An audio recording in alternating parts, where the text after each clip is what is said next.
उत्तराखंड को आखिरकार नई पुलिस महानिदेशक यानी कि डीजीपी मिल गए हैं। दीपम सेठ उत्तराखंड के नई डीजीपी होंगे। डीजीपी की स्थायी तैनाती को लेकर पिछले लंबे समय से इंतजार किया जा रहा था। आईपीएस अधिकारी अशोक कुमार के पुलिस महानिदेशक पद से रिटायर होने के बाद से अभिनव कुमार को कार्यवाहक पुलिस महानिदेशक बनाया गया था और अब ये जिम्मेदारी दीपम सेठ को सौंप दी गई है। दीपम सेठ ने प्रतिनियुक्ति से लौटकर सोमवार को मूल कैडर को ज्वाइन कर लिया है। ज्वाइन करते ही उन्हें पुलिस के 13वें मुखिया की जिम्मेदारी भी दे दी गई है। पिछले साल अशोक कुमार के रिटायर होने के बाद से सेठ की वापसी के कयास लगाए जा रहे थे। हालांकि एजीडी अभिनव कुमार को पिछले साल 30 नवंबर की शाम को प्रदेश के 12वें कार्यवाहक डीजीपी के रूप में पुलिस की कमान सौंपी गई थी, लेकिन पिछले कुछ दिनों से फिर से डीजीपी के चयन को लेकर एक पैनल यूपीएससी भेजा गया। इसमें कार्यवाहक डीजीपी अभिनव कुमार का नाम नहीं था। इसके बाद गृह विभाग की ओर से केंद्र सरकार को शुक्रवार को पत्र लिखकर आईपीएस दीपम सेठ को वापस भेजने की मांग की गई। इस मांग को केंद्र सरकार ने भी अगले ही दिन स्वीकृत कर लिया और सेठ को शनिवार को रिलीफ भी कर दिया गया। दीपम सेठ 1995 बैच के आईपीएस अधिकारी हैं। दीपम सेठ का जन्म उत्तर प्रदेश के शाहजहांपुर में हुआ। उन्होंने सीनियर सेकेंडरी की शिक्षा शेरवुड कॉलेज नैनीताल से हासिल की। इसके बाद उन्होंने बिट्स पिलानी से इंजीनियरिंग की डिग्री प्राप्त की। वो 2019 से केंद्र प्रतिनियुक्ति पर थे, जिसके बाद वो केंद्र सरकार में आईजी आईटीबीपी के पद में तैनात हुए थे।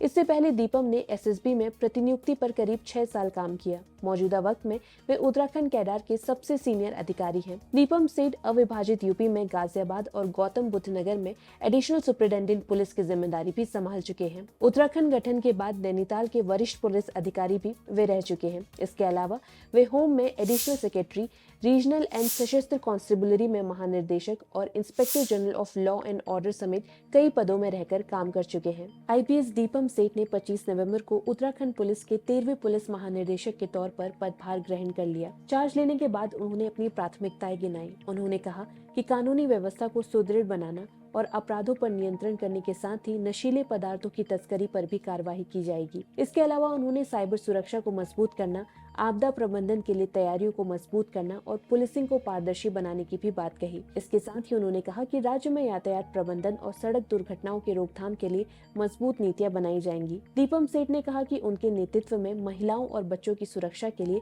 विशेष पहल की जाएगी। उत्तराखंड डीजीपी के पद को ग्रहण करने के बाद दीपम सेठ ने पुलिस मुख्यालय में अधिकारियों के साथ बातचीत की। इस दौरान उन्होंने राज्य में पुलिस की तमाम चुनौतियों पर मंथन किया। डीजीपी दीपम सेठ ने कहा कि उत्तराखंड पुलिस सभी चुनौतियों का मुकाबला करने के लिए सक्षम है, लिहाजा इसी जब्बे के साथ भविष्य में कानून व्यवस्था को बेहतर बनाने की कोशिश की जाएगी। दीपम सेठ के बयानों से ये साफ हो चुका है कि अपराधियों को लेकर पुलिस अब जबरदस्त एक्शन मोड में आ चुकी है। उन्होंने कहा कि बदमाशों की गिरफ्तारी के लिए अभियान चलाए जाएंगे। इसके साथ ही सत्यापन कार्यक्रमों में भी तेजी लाई जाएगी। वहीं डेमोग्राफिक चेंज के सवाल पर डीजीपी दीपम सेठ ने कहा कि इन मामलों में पुलिस लगातार नजर बनाए हुए है और यदि कोई ऐसी बात सामने आती है तो पुलिस को जो जरूरी लगेगा वो कदम उठाएगी। इससे पहले पुलिस महानिदेशक पद के लिए न्यूनतम 30 साल की सेवा अनिवार्य थी। डीजीपी नियुक्तियों के लिए यूपीएससी के नए नियम के तहत 25 साल की सेवा वाला आईपीएस अधिकारी भी इस पद के लिए पात्र है। अभिनव कुमार इस पद से हटाए जाने के बाद राज्य सरकार में किसी महत्वपूर्ण पद में नजर आ सकते हैं। कयास लगाए जा रहे हैं कि उन्हें राज्य सरकार का कोई महत्वपूर्ण पद दिया जा सकता है। हालांकि वो पद क्या होगा उसको लेकर अभी तक खुलासा नहीं किया गया है। खैर, डीजीपी के आने के बाद उत्तराखंड की कानून व्यवस्था कितनी बेहतर होगी और इसमें क्या क्या बदलाव आएंगे वो तो वक्त आने पर ही पता चलेगा। तब तक के लिए जान लीजिए इस वायरल वीडियो का सच। आखिर क्यों पिथौरागढ़ में इतनी भीड़ जमा हुई? हमारी ये रिपोर्ट देखें और जानिए इस वाक्य का पूरा सच। इसके साथ ही हुगूती न्यूज को लाइक और शेयर जरूर करें। अगर आपके मन में कोई सवाल या शंका हो तो कमेंट बॉक्स में जरूर पूछें। तब तक के लिए हमारे चैनल को सब्सक्राइब करना ना भूलें। धन्यवाद।